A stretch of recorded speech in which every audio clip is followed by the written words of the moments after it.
अगला दिया हुआ है sir short run equilibrium output. Sir इसमें केशियन की थ्योरी प्लस उसके 3 असम्पशन थ्योरी में लिखने को आते हैं सर। केशियन की थ्योरी और 3 असम्पशन लिखने को आते हैं सर। बातचीत नहीं सर दिखता है। केशियन की थ्योरी और 3 असम्पशन लिखने को आते हैं। इस थ्योरी में सबसे पहली बात ये लिख के आना कि sir we are assuming that there is no change in the technology and if there is no change in the technology then our output and employment दोनों में इंक्रीज इक्वल होगा। मतलब अगर आउटपुट एक बढ़ा तो एम्प्लॉयमेंट भी एक बढ़ेगा, आउटपुट एक और बढ़ा तो एम्प्लॉयमेंट भी एक बढ़ेगा। Sir there is 1-to-1 relation between employment and output. Very very important, ये ध्यान रखना सर। स्टार्टिंग में लिखना we are assuming that there is no change in the technology, क्योंकि अगर टेक्नोलॉजी में चेंज है तो केशियन की थ्योरी अप्लाई नहीं होती सर, अप्लाई ही नहीं होती। तो केशियन की थ्योरी के लिए सबसे पहली चीज ये है कि सर टेक्नोलॉजी में कोई चेंज नहीं है। फिर हम ये बोलते हैं सर कि आउटपुट और एम्प्लॉयमेंट का 1-to-1 रिलेशन है सर। जैसे जैसे आउटपुट बढ़ेगा वैसे वैसे एम्प्लॉयमेंट बढ़ेगा। तो एग्जाम में एक बार का क्वेश्चन ये आया हुआ है sir is there is a huge scope for increase in output in India. Yes, क्योंकि सर इंडिया में अनएम्प्लॉयमेंट बहुत ज्यादा है। तो सर हम लोगों को एम्प्लॉयड कर सकते हैं, तो लोगों को एम्प्लॉयमेंट दिला सकते हैं तो हमारा आउटपुट भी क्या होगा, रिस्पेक्टिवली बढ़ जाएगा। ठीक है, ये चीज ध्यान रखना सर। इसके बाद सर इक्विलिब्रियम आउटपुट कब होता है सर, जब AD is equal to AS, मतलब एग्रीगेट डिमांड और एग्रीगेट सप्लाई इक्वल हो जाए। मतलब जितना एक आदमी खर्चा करने का सोच रहा है प्रोड्यूसर उतना ही बनाने का सोच रहा है, दोनों बराबर है तो इक्विलिब्रियम है। फिर हमने बोला सर एडी का फॉर्मूला है सी प्लस आई, एएस का फॉर्मूला है sir Y C plus S. Sir दोनों को कैंसिल करके निकाले तो क्या निकला, S is equal to I. Sir इसको अभी अपन समझेंगे नीचे, ठीक है। पहले ये समझते हैं, x anti investment, x post, ये पता है। एक्स एंटी सेविंग और इन्वेस्टमेंट, ये क्या होता है, डिजायर्ड, कितना हम सेव करना चाहते हैं, कितना हम इन्वेस्ट करना चाहते हैं अपनी इनकम में से। और एक्स पोस्ट सेविंग और एक्स पोस्ट इन्वेस्टमेंट क्या होता है, एक्चुअल, कितना हम कर रहे हैं सेविंग और कितना हम इन्वेस्टमेंट कर रहे हैं। इससे कोई लिखने को नहीं आएगा सर, ये एमसीक्यू में आएगा, पिछली बार आया है एग्जाम में, एमसीक्यू में आता है सर ये, ठीक है। फिर बात आती है sir AS is more than AD. Sir supply ज्यादा है डिमांड कम है। सर इस सिचुएशन में क्या होगा, सिंपल है सर, कोई भी प्रोड्यूसर ने सप्लाई ज्यादा कर दी है, मार्केट में उस चीज की उतनी डिमांड ही नहीं है, तो होगा ये कि अनवांटेड स्टॉक डेवलप हो जाएगा सर, बहुत सारे स्टॉक पड़े हुए होंगे। अब उस स्टॉक, ध्यान से सुनना, अब उस स्टॉक को निकालने के लिए क्या करें सर, उस स्टॉक को निकालने के लिए हम कैसे करेंगे, प्रोड्यूसर अपना सप्लाई कम कर देगा। ध्यान से सुनो सर, एकदम एग्जाम ओरिएंटेड बात। सर प्रोड्यूसर अपने प्रोडक्शन को कट कर देगा, कम कर देगा।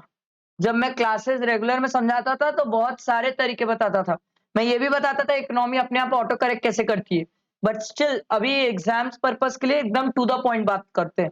सर सप्लायर क्या करेगा, अपना प्रोडक्शन ही कम कर देगा, तब तक कम करेगा जब तक वो डिमांड के बराबर ना आ जाए, और डिमांड के बराबर आएगा हमारी इकोनॉमी वापस इक्विलिब्रियम में आ जाएगी। एकदम एग्जाम ओरिएंटेड बात, क्लासेस में रेगुलर में नॉलेज लेना बात अलग होती है, अभी एग्जाम ओरिएंटेड चलते हैं क्योंकि हमें तो पहले एग्जाम्स क्लियर करना और अच्छे मार्क्स चाहिए, ठीक है। अगर सर एएस कम है और एडी ज्यादा है, मतलब सर डिमांड ज्यादा है सप्लाई कम है, तो इस केस में होगा ये कि अनफुलफिल्ड डिमांड होगी सर। अनफुलफिल्ड डिमांड मतलब सर आईफोन चाहिए 100 लोगों को, मार्केट में सिर्फ 10 है, तो इस केस में जो प्रोड्यूसर होगा वो क्या करेगा, आईफोन का प्रोडक्शन बढ़ा देगा और 100 तक लाएगा, जब तक लोगों की डिमांड के बराबर ना पहुंच जाए और हमारी इकोनॉमी इक्विलिब्रियम में ना पहुंच जाए। समझ आया, इक्विलिब्रियम आउटपुट, ये एकदम एग्जाम ओरिएंटेड बात, ये एकदम एग्जाम ओरिएंटेड। आप जाना, अगर रेगुलर लेक्चर सुनोगे तो रेगुलर लेक्चर में मैंने बहुत कुछ एक्सप्लेन किया कि इकोनॉमी ऑटो करेक्ट कैसे करती है इन सब चीजों को, बट अभी तो एग्जाम ओरिएंटेड, सीधा स्ट्रेट फॉरवर्ड एग्जाम ओरिएंटेड। अगली बात है सर सेविंग ज्यादा है इन्वेस्टमेंट से, प्लीज ध्यान से सुनना। सर अगर सेविंग ज्यादा है इन्वेस्टमेंट से तो इसका मतलब ये सर लोग पैसा सेव कर रहे हैं, खर्चा नहीं कर रहे हैं। खर्चा नहीं कर रहे हैं मतलब डिमांड नहीं है, डिमांड नहीं है तो प्रोड्यूसर क्या करेगा, आउटपुट कम कर देगा, आउटपुट कम करेगा तो अपना इन्वेस्टमेंट क्या करेगा, कम कर देगा। ध्यान से सुनना, इन्वेस्टमेंट कम कर देगा, इन्वेस्टमेंट कम करेगा तो इनकम कम हो जाएगी क्योंकि बेचेगा कम, आउटपुट कम, इन्वेस्टमेंट कम, बेचेगा कम, बेचेगा कम, इनकम कम, इनकम कम, सेविंग कम, इन्वेस्टमेंट के बराबर आ जाएगी। क्या बोला, समझ आया, प्लीज ध्यान से सुनो। रेगुलर क्लासेस में मैंने बहुत कुछ इसमें समझाया है, अभी एकदम पॉइंट टू पॉइंट चल रहा हूं मैं, जो आपको एग्जाम में लिख के आना है। ठीक है, अगर सर इन्वेस्टमेंट ज्यादा है, प्लीज ध्यान से सुनना, सर इन्वेस्टमेंट ज्यादा है, इन्वेस्टमेंट ज्यादा है, आउटपुट ज्यादा है, आउटपुट ज्यादा है मतलब वो बेच ज्यादा रहे, बेच ज्यादा रहे, इनकम ज्यादा है, इनकम ज्यादा है, सर सेविंग बढ़ जाएगी, बराबर आ जाएंगे, इक्विलिब्रियम में पहुंच जाएंगे। समझ आई बात? क्लियर हुआ ये सबको? ठीक है, इसके बाद कुछ बातें और बताता हूं, पहले तो ये 3 एजम्पशन पढ़ते हैं फिर बताता हूं। सर केशियन थ्योरी के 3 एजम्पशंस है, अगर केशियन थ्योरी लिखने को आई तो 3 एजम्पशन लिखेंगे। सबसे पहला क्या है सर? Short period analysis. दूसरा क्या है? 2 सेक्टर क्लोज इकोनॉमी। 2 सेक्टर कौन कौन से? हाउस होल्ड और एक प्रोड्यूसर। सर ना गवर्नमेंट ना एक्सटर्नल, ये दोनों बाहर है सर। तीसरा क्या है? As is perfectly elastic. Perfectly elastic मतलब जितना चाहे हम सप्लाई को बढ़ा सकते हैं, प्राइस में कोई भी चेंज नहीं आएगा। याद आया वो डायग्राम? सर जितना चाहे सप्लाई बढ़ा सकते हैं, प्राइस में कोई भी चेंज नहीं आएगा sir. AS is perfectly elastic. अब कोई स्टूडेंट बोला सर आप ये क्यों मानते हैं कि सप्लाई जितना चाहे बढ़ा सकते हैं? क्योंकि सर इंडिया जैसी इकोनॉमी में जहां पर एम्प्लॉयमेंट के बहुत स्कोप है, वहां हम जितना चाहे सप्लाई बढ़ा सकते हैं। आई मेरी बात समझ? बेटा दिमाग में। अब एक सबसे इंपॉर्टेंट चीज याद करो, क्वेश्चन बनाते टाइम ये बात मैंने बताई थी सर, जब भी किसी वर्ड के पहले इक्विलिब्रियम लिखा हो, आप इस चैप्टर का फॉर्मूला यूज करते हैं। याद आया? y is equal to C plus I और s is equal to I. और सर अगर किसी वर्ड के बाद इक्विलिब्रियम बोल रहा है तो सर पिछले चैप्टर का consumption function, saving function, y is equal to C plus S, वो सब यूज करोगे। ये पढ़ाते टाइम रेगुलर क्लासेस में मैंने बहुत अच्छे से लिखवाया भी था, स्टार करके लिखवाया था कि ये चीज ध्यान रखना कि सर जैसे मान लो एग्जाम में क्वेश्चन में find the equilibrium level of income. ठीक है, तो equilibrium level of income y निकालने बोला है, उसके पहले इक्विलिब्रियम वर्ड आ गया तो आप इस चैप्टर का फॉर्मूला यूज करेंगे, y is equal to C plus I या s is equal to I. या फिर दूसरा पॉइंट, दूसरा question, second variety, find C consumption at equilibrium level of y। तो सर यहां पर सी के पहले इक्विलिब्रियम वर्ड नहीं आया है, तो आप पिछले चैप्टर का फॉर्मूला यूज करेंगे। पिछले चैप्टर का फॉर्मूला याद है? कंजम्पशन फंक्शन या y is equal to C plus S. आई बात समझ? ये ध्यान रखने वाली बात। ठीक है, अगला इन्वेस्टमेंट मल्टीप्लायर। ये अगर आया तो इसमें आपको ये मैकेनिज्म आएगा सर, कि इन्वेस्टमेंट मल्टीप्लायर का मैकेनिज्म कैसे काम करता है। इन्वेस्टमेंट मल्टीप्लायर क्या शो करता है सर? अगर मैं 1 रुपए इन्वेस्ट करूं तो उस 1 रुपए इन्वेस्ट करके मैं कितनी इनकम कमा लूंगा, that is known as investment multiplier. Change in y upon change in I, change in y upon change in I मतलब अगर 1 रुपए इन्वेस्ट करूं तो उस 1 रुपए को इन्वेस्ट करके मैं कितना पैसा कमा लेता हूं। इसका इसका एक और फॉर्मूला है 1 अपॉन 1 माइनस एमपीसी।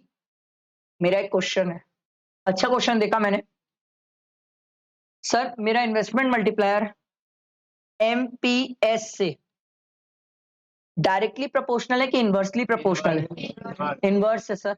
अच्छा एमपीएस कैसा है समझ लो ना, 1 माइनस एमपीसी किया तो एमपीएस आ गया नीचे, इनवर्स प्रोपोर्शनल है। के इज इक्वल टू, सर ये इनवर्स प्रोपोर्शनल है, एमपीसी से डायरेक्ट प्रोपोर्शनल है। आप समझ नहीं रहे मैं क्या बोलना चाह रहा हूं? सर मैं ये बोलना चाह रहा हूं अगर मेरा कंजम्पशन बढ़ता है तो मल्टीप्लायर भी बढ़ता है, और अगर मेरी सेविंग बढ़ती है तो मल्टीप्लायर कम हो जाता है। ध्यान रखना सर इस चीज को, इस चीज को ध्यान रखना।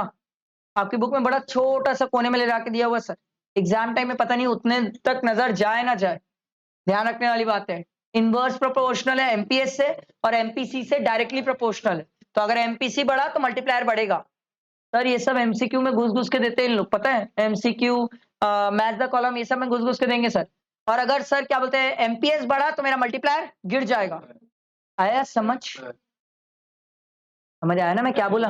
ठीक है, उसके बाद है sir multiplier mechanism, very simple. इसमें सर आप यही वाला बना के आएंगे, एकदम हम्बल रिक्वेस्ट, आप कुछ भी चेंज नहीं करेंगे, कुछ भी चेंज नहीं करना। मैं कारण है बोलने का सर, अगर आपने इनकम चेंज करी 100 के बदले 1000 ले ली, गलत नहीं होगा, मैंने कभी बोला ही नहीं सर गलत होगा। बट बात ये है कि सर जो ये कैलकुलेशन यहां पर रुक रहा है ना, ये कैलकुलेशन यहां नहीं रुकेगा, बहुत नीचे तक चल जाएगा सर, बहुत ज्यादा नीचे तक, क्योंकि इनकम बढ़ाओगे तो दिक्कत है। आपको स्टूडेंट बोला 10 ले लेता हूं, भाई कम से कम थोड़ा तो चलने दे, 2-3 में खत्म करके क्या करेगा, वो भी नहीं समझ पाएगा। इसलिए बेटर है आप 100 रुपए इनकम लेके ही करना और एमपीसी 0.5 लेना। सर आप बोलोगे 0.8 नहीं ले सकते, ले सकते हो सर। 50% किसी भी चीज का कैलकुलेट करना आसान होता है क्योंकि डिवाइड बाय 2 होता है।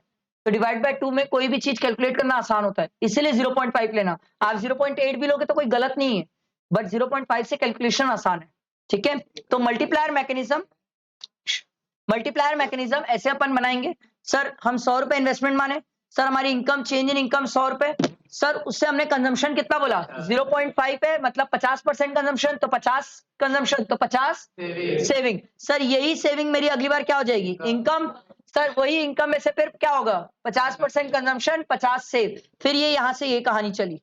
समझ आई मेरी बात? अच्छा, ये डायग्राम बनाने के बाद एक स्टूडेंट ने पूछा, सर क्या मल्टीप्लायर मैकेनिज्म कुछ नहीं बताना पड़ेगा? नो, आपको सर अभी भी बोल रहा हूं, ब्लड में बैठा लो ये बात, 3 पॉइंट लिखना पड़ेगा, 3 पॉइंट पे लिखना ही पड़ेगा। We are assuming that our income is 100 and our MPC will be 0.5, ये पहला पॉइंट। दूसरा, as our MPC is 0.5 then our consumption will be 50 and our saving will be 50। जो ऊपर किए हो उसको 3 पॉइंट में लिख के बताना पड़ेगा। और तीसरे पॉइंट के एंड में ये लिखना पड़ेगा, this mechanism continues till our income and investment will come in the ratio of multiplier formula. ये जब तक नहीं लिखोगे वो मार्क्स नहीं देगा, आपको बताना पड़ेगा 3 पॉइंट में, और एंड में बताना पड़ेगा उसको कि भैया देखिए लगातार चलते रहेगा। ये तब तक चलते रहेगा ना सर, जब तक, ध्यान दो प्लीज, एक मिनट ध्यान दो, 1/1 माइनस एमपीसी होता है।